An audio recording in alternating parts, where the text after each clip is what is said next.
What's good, everybody? It's your boy Jay here, and we've got a special guest, friend of the show. He's still got a toothbrush in the back, even though he's been traveling a lot. We've got Ty Hayes from Around the Table Sports joining us, our resident Bama fan. Ty, man, how you doing today? Can't complain, man. Super excited for the game. Super excited to see what Alabama does, what Oklahoma does, and especially defensively. Oklahoma, really solid defense, especially up front. So I think this game has a lot you need to be looking forward to if you're a college football fan. Oh, absolutely. Shout out to our partners at Prize Picks sponsoring the video. Check them out. They're hooking you up. Use the code UNFAIR, and they'll give you $50 bonus after you play your first $5 lineup. Use the UNFAIR code in the description below. So, Ty, you're right. There's a lot of excitement you can get from this as a football fan, especially as we talk the matchups, the one that we have talked about, Green Room and just on your show and all around, is Jalen Milroe and that offense going against this Oklahoma defense. Now, the Oklahoma defense isn't like a steel curtain defense, but they have rated in efficiency in the top half of the SEC this season, which honestly is probably the largest shock of them all. Ty, did you ever think that Oklahoma would put together a defense like that, like within the 3-year period of a Brent Venables hire? Yeah, I mean, I talked about it. I thought y'all would be a top 5 to 6 defense in the SEC, and it's played out just about how I thought it would on the defensive side for Oklahoma.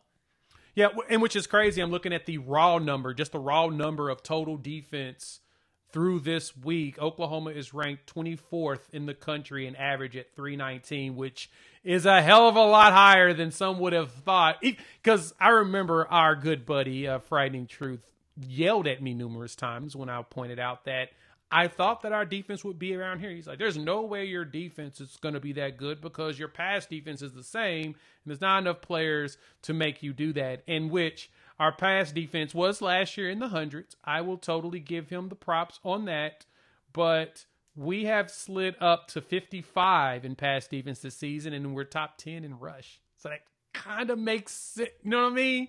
Defense efficiency, we're 13th in the country, so not to toot us. How do you feel about going against this defense and what we should watch out for when it comes to like Jalen Milroe, as well as the way this Alabama offense is going under an offensive coaching mind like Kalen DeBoer? Yeah, so I think this is super interesting because Bama is one of only 3 teams in the nation to have both a top 10 scoring defense and a top 10 scoring offense. Yep. And I think that is something that's shocking. In terms of whenever Nick Saban left, I don't think anybody would have thought, oh, Bama's going to have a top 10 scoring defense. And remember, they had a total scheme change, and something like 27 players exited the program. Some of those players are premier players across the nation. Caleb Downs, Trey Amos. You look at Texas A&M, Ricks is out there making some play. Bama has an incredibly young secondary, including a bunch of true freshmen, a bunch of guys in their first year starting, and across the board, outside of Malachi Moore, it's everybody's first year starting a full season of football, including Damani Jackson. So I've been very impressed with where Alabama has been all over the place. But offensively, Alabama's offense is starting to kind of get back to that early season rhythm. And that's what I'm really looking forward to. You were talking about Oklahoma's rush defense. I think Oklahoma is going to be in a position where they, even though you have a great rush defense, I don't necessarily think Brent is going to roll the dice and say, I'm going to play 2 high safeties back here because of who Jalen Milroe is, right? Exactly. As good as your rush defense is, and yes, you have played Lenoris Sellers, Jalen Milroe is a more explosive and, quite frankly, when he's on passing the football, better Lenoris Sellers, or at least to this point. I think Lenoris Sellers is going to be a guy to continue watching. I've been very entertained watching him play football, but Jalen Milroe threw for 380 yards against Georgia's defense, just carved them up, then kind of got out of rhythm. Well, over the last few weeks, we've been seeing him get back in rhythm against Mercer. In my opinion, it looked like Alabama was just simply taking time to rep things. It's just basically scripting. Practice. Yes. Practice against Mercer, which was wild because Mercer came into that game 9-1, not a bad team whatsoever. They did come in 9-1, didn't they? Number one rush defense in the FCS. Like they're top 10 in most categories in FCS. It's not a bad team. That's not to say that Bama shouldn't have throttled them. They should have, right? Two truths can coexist. I think right now what I'm really interested in is how Oklahoma stops everything Alabama has to offer in the rushing department. Because Bama isn't necessarily rushing in the interior. They're doing a lot of their work on the exterior, and especially on that left side with Caden Proctor, Parker Brailsford, and then who has been an unbelievable addition to this team, Parker Brailsford.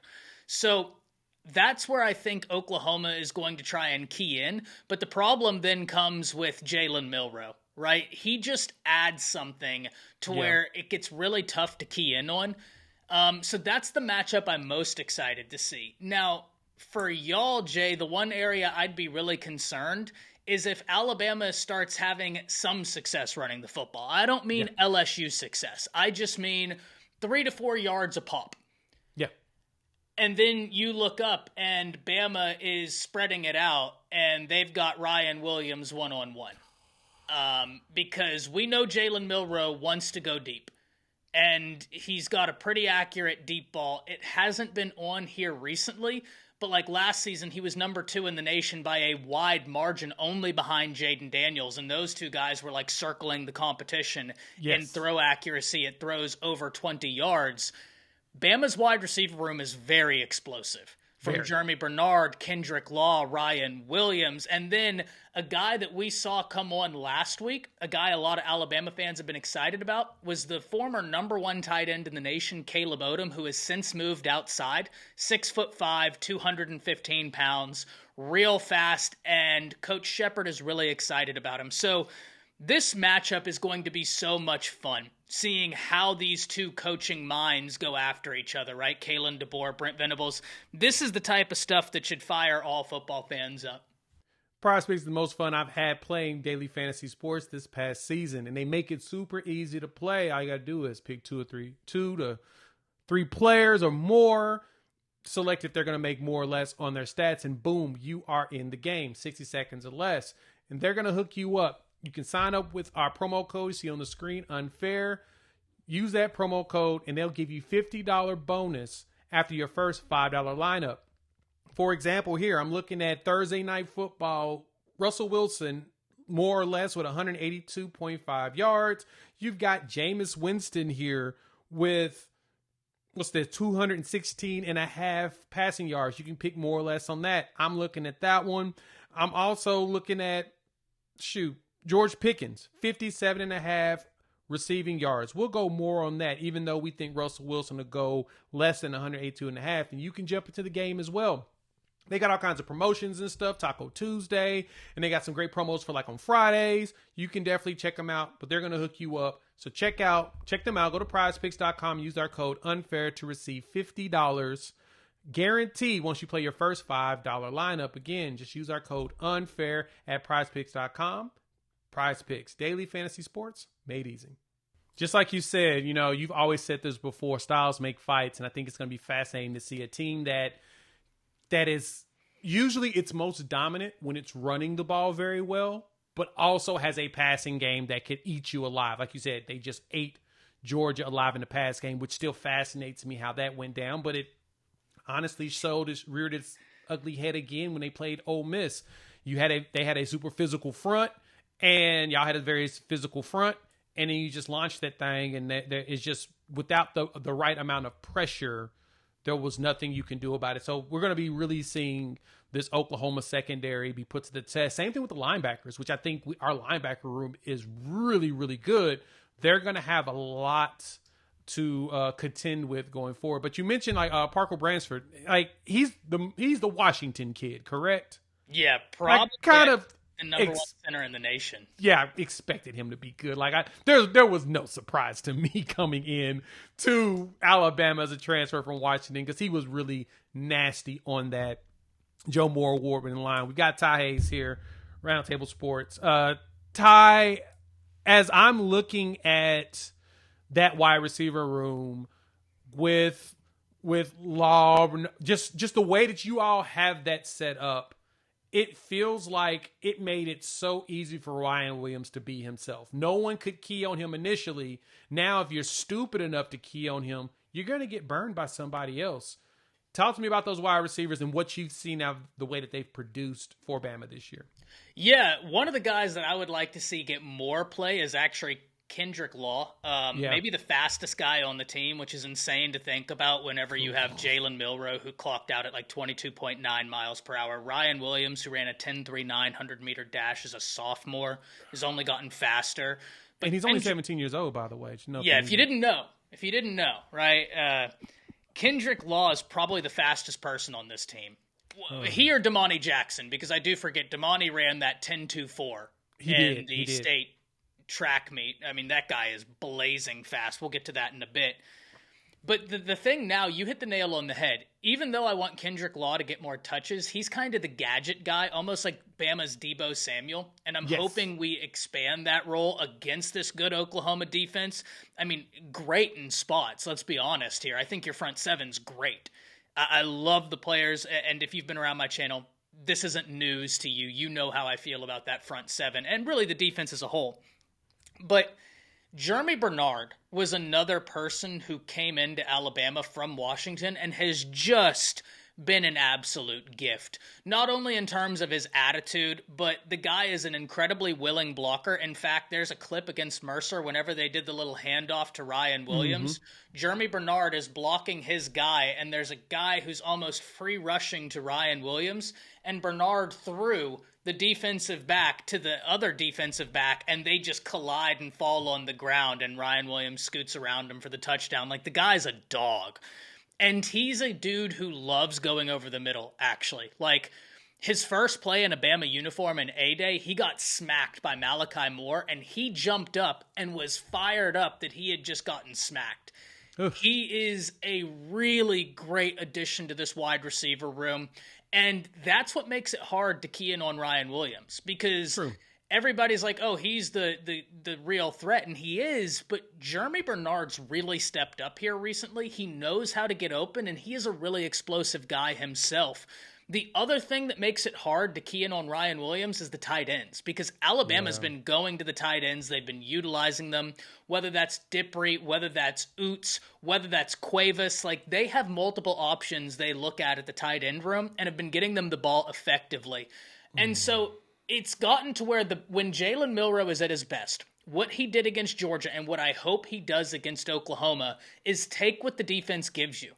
Because against Georgia, he lulled them to sleep. Oh, you want to leave my tight end open? Bam. Oh, I have my first option open, even though I think my second option might be coming open for the deep shot. I'm not worried about that. Boom.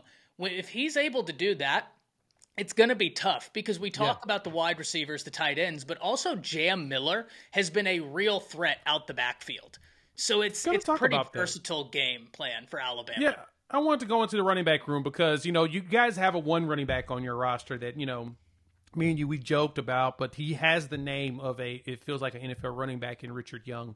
Like, I hate that guy's name because it's so synonymous, it feels like, to a running back that's going to run down your throat. And we all know how talented he is coming in as a recruit.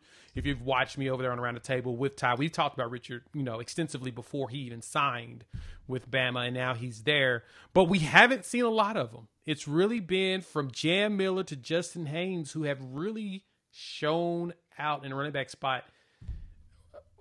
I'm surprised. Please explain. So Richard Young, actually, early in the season, if you go back, there was a lot of usage with all of them, and then he got injured and was sidelined for a while. And I, as a Bama fan, was really worried that his injury was far more severe than it turned out being. So, I mean, I'm so thankful for that. But he's a guy who now, whenever he's gotten opportunities against both LSU, Missouri, and now Mercer, he's making the most of them. Yeah. And Jam Miller is the best back we have in terms of attacking the edges. That's where he really wants to go. He can do the interior work, but you can tell he's at his most comfortable attacking that edge. Justice Haynes has been much better over the past 3 weeks at attacking the middle, has really started to come on strong, but there's not a running back on Bama's roster that attacks the line of scrimmage like Richard Young. And so I think we're going to see an increased role for him and a guy like Caleb Odom, who we talked about earlier. Absolutely. That makes sense, man. There's a lot of it's going to be fun, so we'll see how that goes. But Ty, tell the people where they can find you.